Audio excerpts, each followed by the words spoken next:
I've had a very different journey in law. And my entry into law and my purpose for doing law was not to be an officer of the court. I don't particularly think the court is a very enlightened institution. And I don't think we should define ourselves as officers of this shitty judiciary in which we are today. We have a wider role, which was defined by Ambedkar, which is to do justice. And the courts are not institutions, today at least, that do justice. When I came into the profession, it was different. The judges were different.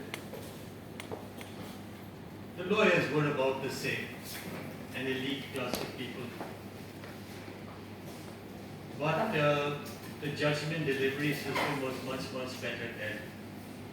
And after Indira Gandhi was knocked out of her power seat, there was a new infusion of life among judges and so on, and people were doing very interesting things in the judiciary. I came into the judiciary at that level, and I will leave this judiciary.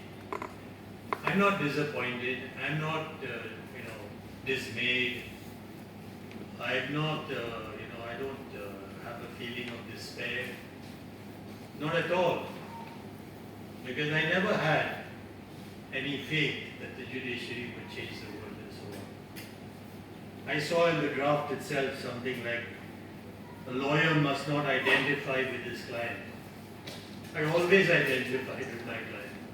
And I would say, recently I think there was a senior advocate who told me in an Anganwadi case, I don't want to tell you his name, but he's a very prominent person who figured on TV very often.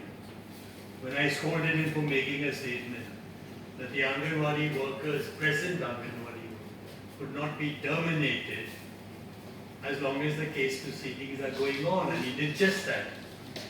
And when I raised the issue and I raised my voice, and I said some pretty uncharitable things, he said, you shouldn't identify with your